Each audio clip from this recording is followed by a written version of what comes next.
এই অবস্থা মনে কেচে আসো বেগুনে আসনে ভালো আসনে। তোমরা যারা বিদেশে আসার জন্য খুব উৎপাত করতেছ, মা বাবাদেরকে জ্বালাই ভাজা ভাজা করে ফেলতেছ, তোমাদের জন্য এই মুহূর্তে সৌদি আরব। अच्छा। আসো ছোট ভাইরা, সৌদি আরবে ठीक ভিসা है। খোলা, সৌদি আরবের দরজা খোলা, ठीक है। চলে আসো। টাকা কামাইলে ठीक है, সৌদি समझ আরব गया। চলে আসো। তবে ভাইয়া, समझ गया। এই যে সৌদি আরবে যে আসবা, ठीक তুমি है। অনেক মানসিক প্রিপারেশন নিয়ে আসবা। এই যে ডিসকভারিতে যে দেখলাম একটা মরুভূমিতে, সাহারা মরুভূমিতে কিভাবে বাল ফাকনামি করে বাঁচি থাকতে হয়। এরপরে আরেকটা ধরেন এই যে আফ্রিকা জঙ্গলের ভিতরে কিভাবে চুল ফাকনামি করে বাঁচি থাকতে হয়, এইগুলার ট্রেডিং দিয়ে আসবা। তাহলে তুমি সৌদি আরবে টিকে থাকতে পারবা। মনে করো যে তুমি সৌদি আরবে আসলে, মনে করো যে তুমি যে বনবাস আছে না, মনে করো যে বনবাস একরকম।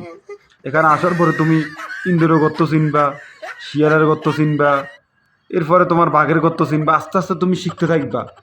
তুমি শিখতে শিখতে একটা সময় বিয়ে পাস করে ফেলবা সৌদি আরবে। পড়াশোনা তুমি দেশে করো আর না করো, সৌদি আরবে তুমি বিয়ে পাস করিবা, এটা 100%।